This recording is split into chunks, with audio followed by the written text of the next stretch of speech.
Agaciro k'ubuzima. Icyambere nshaka kuvuga, iyo ubonye umuntu agiye ari muto nka Buravan, uravuga ngo umuntu arakenyutse, abandi bakavuga ngo Imana yamurushije kudukunda, nako yaturushije kumukunda, abandi bakavuga ngo agiye hakiri kare, ariko burya nta muntu ugenda kare. Kuko agaciro k'ubuzima si umubare w'imyaka umara ku isi, ahubwo n'icyo uyikoramo. Ngira ngo Buravan yaba yarabayeho ubuzima bw'umunywarumogi, akabaho ubuzima bw'umujura, akabaho ubuzima bw'umuntu genda atera abakobwa inda cyangwa akora ibindi byose bibaza abantu, ntabwo tuba twicaye hano twaje kumushengera gutya.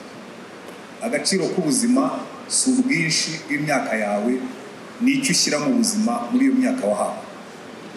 Ngira ngo iki nicyo dukwiriye gutekerezaho cyane, kuko abantu benshi bamara ubuzima bwabo bagerageza kuvana byinshi mu buzima ariko badashyiramo byinshi. Ikindi cya kabiri usanga muri aya magambo, kubaho ubuzima bunezeza Imana. Iyo nanezerewe cyane, kuko akenshi iyo tubonye abaririmbyi, iyo tubonye abahanzi, ntabwo tujya tubatekereza mu isura y'abantu bakunda Imana.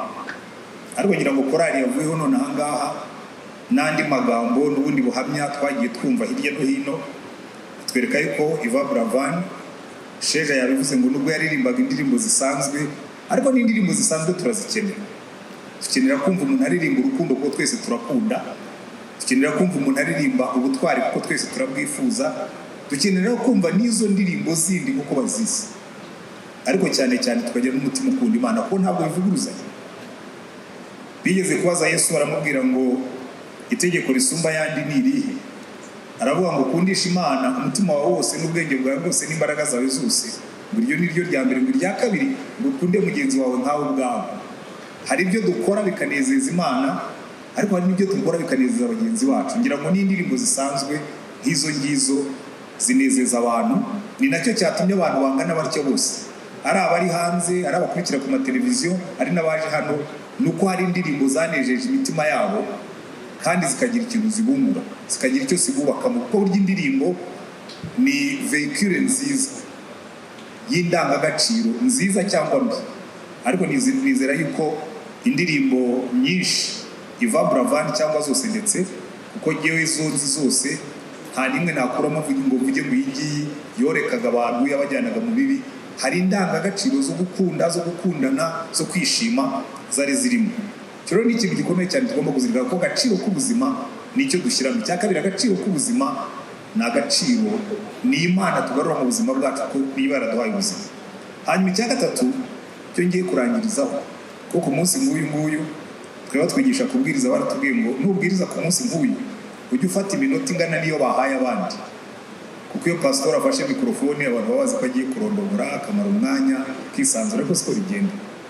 Icyanyuma hano baratubwira ngo igituma Abeli akivuga nubwo yapfuye, ngo nuko hari igitambo yahaye Imana. Ubuzima bwiyeguriye Imana bukayinezeza, ubuzima bwiyegurira abandi bukabagirira umumaro, ubwo nibwo buzima bwibukwa n'abandi. Pastori Samuel atangira gusenga yavuze amagambo aba mu Migani igice cya 10:7, yavuga ngo kwibuka umukiranutsi bizana umugisha, bihesha umugisha, kuko n'ubuzima abandi bashobora kwigana. Ndagira ngo rero mbwire urubyiruko rwose rurimo kudukurikira, ariko mbwire n'abakuru nkatwe, ngo ibi turimo kubona hano kuri uyu munsi bitubera ishuri. Cyane bitubera ishuri ryo kubaho ubuzima bunezeza Imana, kuko ibindi byose dushobora kubyibuka hano ku isi, ariko kizatuma twibuka iteka ryose mu buryo twabanye n'Imana yaduhaye ubuzima. Ikindi cya kabiri, kubaho ubuzima bunezeza abandi. Aho kugira ngo tubeho ubuzima bwinezeza, tugerageze kubaho ubuzima bunezeza abandi, bufite added value, bufite inyongeragaciro mu buzima bw'abandi, kuko ibyo tuzaha abandi nibyo bizatuma batwibuka. Ngira ngo urubyiruko rwose rurimo kunyura hano, nabakubwira ati twararirimbanye, nabakubwira ati hari ibyo twakoranye, ariko natwe bakuru ubwo nibwo buzima twagombye kubaho. Ndangirize kuri iri jambo, mbihanganishe, mbahumurize babwirira ijambo ngo buri muntu wese. Bibiliya itubwira yuko iminsi yacu yari yanditse mu gitabo cy'Imana tugitangira kurema. Ujye utekereza aya magambo nubyuka muri buri gitondo, wibuke ngo hari igitabo urimo kwandika, it's a new page, ni page nshya wanditse mu buzima bwawe. Wibaze ibyo urimo kwandika mu buzima bwawe mu buryo bwo kunezeza Imana no kugirira abandi umumaro. Buri munsi wose ubyutse ujye wibuka ngo uyu munsi ni indi page Imana impaye, kuko ubuzima bwawe bwaba imyaka 27 nk'iya Buravan dufite hano, sinzi niba nawe yari nagezeho, yaba 60 n'indi nk'iyanjye cyangwa n'abandushijeho barimo hano. Wibuke ngo ubuzima bwawe uri muri kariya gasitari kari hagati y'umunsi wavutseho n'umunsi uzagendaho. Wibaze iki kibazo ngiye kubasigira ngo ni ibiki urimo kwandika kuri page z'ubuzima bwawe. Urimo urabaho ubuzima buzihukwa cyangwa ubuzima abantu bazihutira gusibanganya numara kugenda kuko buzaba bwarababihiye. Ubwa Buravan bwaraturyoheye, yaririmbye indirimbo zinezeza abantu, yakoranye n'abantu arabanezeza. Wibaze ni ubuzima bwawe nabwo ari ubuzima buzihukwa cyangwa buzihutira kwibagirwa. Imana ibaho umugisha rero, kandi buri muntu wese uyu mugoroba afata icyemezo cyo kubaho nk'uko Imana yabishakaga, ko twese Bibiliya tubwira ngo turi abantu Imana yaremye ituremeye imirimo myiza yiteguriye kera ngo tuyigenderemo muri Kristo Yesu. Irangira tubwira ngo kandi nabahaye iminsi ihagije yo kurangiza iyo mirimo. Hari indirimbo tujya turirimba ngo maze imirimo ajya mpa ninyirangiza azampamagara njyane mu ijuru. Buravan yarangije imirimo Imana yari yamuhaye gukora, igisigaye Imana imwakire mu bayo, kandi uko yayikunze akayikorera muri korari ndetse no mu minsi ye ya nyuma nabanje kubibaza, ndavuga ngo ibyo byose Imana imwakire mu bayo kuko yayikunze kandi agakunda abantu bayo. Murakoze.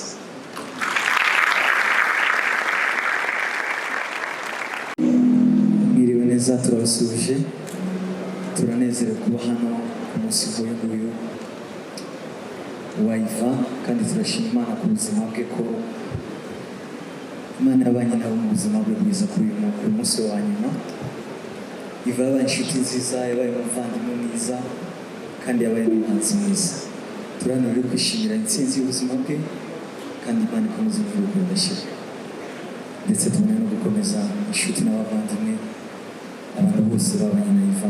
Imana ibakomeze imitima kuko hano ari heza, kandi natwe tuzamusanga.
I am